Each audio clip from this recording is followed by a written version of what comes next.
Olá, tudo bem? Na aula de hoje, estudaremos os números complexos. Aula número 1. Em meados de 1500, Cardano, um matemático italiano, publicou o livro Ars Magna, no qual tratava da resolução de uma equação do terceiro grau, onde aparecia a raiz quadrada de um número negativo. No final, uma das soluções encontradas era um número inteiro. Então pensou, como isso seria possível? Mais tarde, outro matemático italiano, Rafael Bombelli, estudou o trabalho de Cardano e verificou o mesmo, até que se introduziu uma nova representação para a raiz quadrada de números negativos. No século XVIII, Euler começou a usar a letra I para representar a raiz quadrada de -1, e surge então um novo conjunto. Agern e Gauss adotaram uma representação geométrica para os novos números, os números complexos. Usaremos a partir de agora a letra I para representar a raiz quadrada de -1 e concluímos que I ao quadrado é igual a -1. Resolveremos duas equações. A primeira, uma equação do segundo grau incompleta, onde x ao quadrado é igual a -16. X igual a mais ou menos a raiz quadrada de -16. Escreveremos -16 como 16 vezes -1. Como visto anteriormente, no lugar do -1, podemos escrever I ao quadrado. Separando as raízes para a resolução, simplificando o expoente com a raiz quadrada, temos que o x é mais ou menos 4i, ou seja, x1 é 4i, x2 menos 4i. Na segunda equação do segundo grau, que é completa, utilizaremos a fórmula de Bhaskara. A, B e C, calculando o delta, b ao quadrado menos 4ac, e temos que o delta é menos 36. X igual a menos b, mais ou menos raiz quadrada de delta sobre 2a, onde o delta é menos 36, 36 vezes -1, substituímos o -1 por i ao quadrado, separamos as raízes e encontramos 6i. Para determinar o x1 e o x2, devemos separar em duas frações, -2 sobre 2 e 6i sobre 2. Simplificando, -1 mais 3i. Fazendo o mesmo para o x2, temos -1 menos 3i. Note que anteriormente, estas duas equações não tinham solução no campo do conjunto dos números reais. Agora, com os números complexos, conseguimos resolver as duas equações. Este conjunto dos números complexos é formado por elementos da seguinte forma: z igual a mais bi, onde a e b são números reais e i é a raiz quadrada de -1, onde conclui-se que i ao quadrado é igual a -1, e é isso que usaremos em toda a nossa aula. O número complexo a mais bi, ele pode ser representado por duas partes. A primeira, que é o a, é a minha parte real.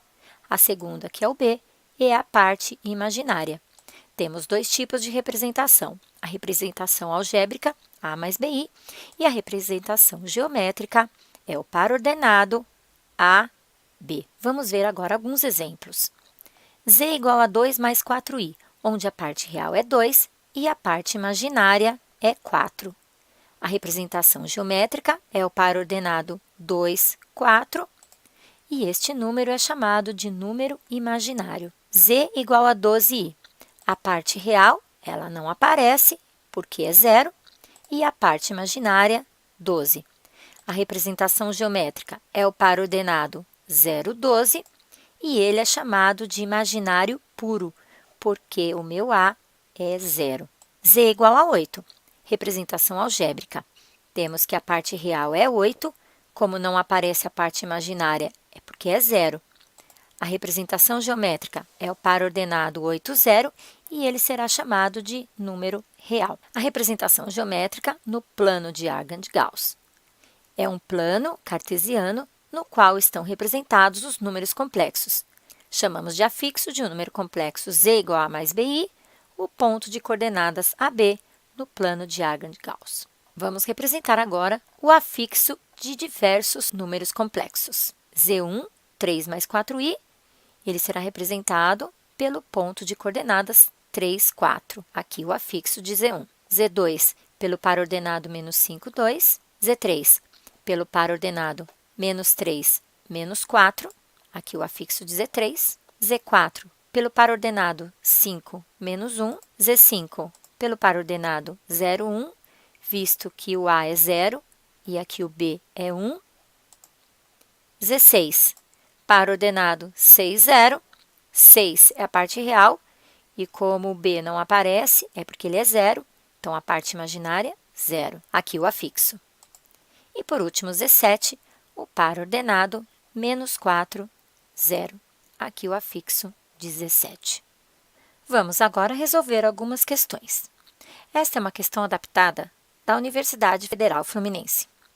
Considere os números complexos m, n, p e q, vértices de um quadrado com lados paralelos aos eixos e centro na origem, conforme a figura a seguir. Pode-se afirmar que o número m mais n mais p mais q é. Temos aqui, então, os 4 números representados através das letras m, n, p e q, ou seja, estes são os afixos dos números complexos em questão. Suponha m igual a mais bi. Nós temos, então, aqui o m, que é igual a mais bi. O n será menos a mais bi. E o p, menos a menos bi. E o q, a menos bi. Somando m, n, p e q, temos exatamente o que aparece aqui. Podemos, então, simplificar alguns valores. A e menos A, que é 0. BI menos BI, também 0. BI menos BI, 0. Menos A mais A.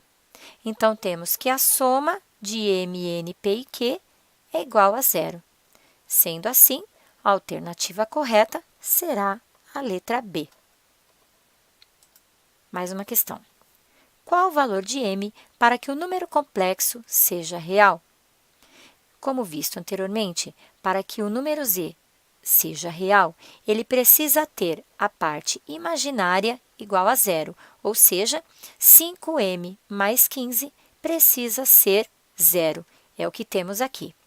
Resolvendo a equação, 5m igual a menos 15, m igual a menos 15 sobre 5, m igual a menos 3. Então, se tivermos o m igual a menos 3, meu número será real. Vamos, então, à verificação. Substituindo o m por menos 3, que foi encontrado aqui, nós temos menos 15 mais 15, 0. Portanto, meu z é 4, que é um número real. Última questão. Qual o valor de m e de n para que o número complexo z seja imaginário puro? Como visto anteriormente, sabemos que para o número complexo z ser imaginário puro, o a precisa ser igual a 0. Então, nós temos n menos 6 igual a 0, então n necessariamente precisa ser 6. Fazendo a verificação, se o n vale mesmo 6, temos aqui 0, e aí o meu número será imaginário puro apenas se 5m mais 15 for diferente de 0.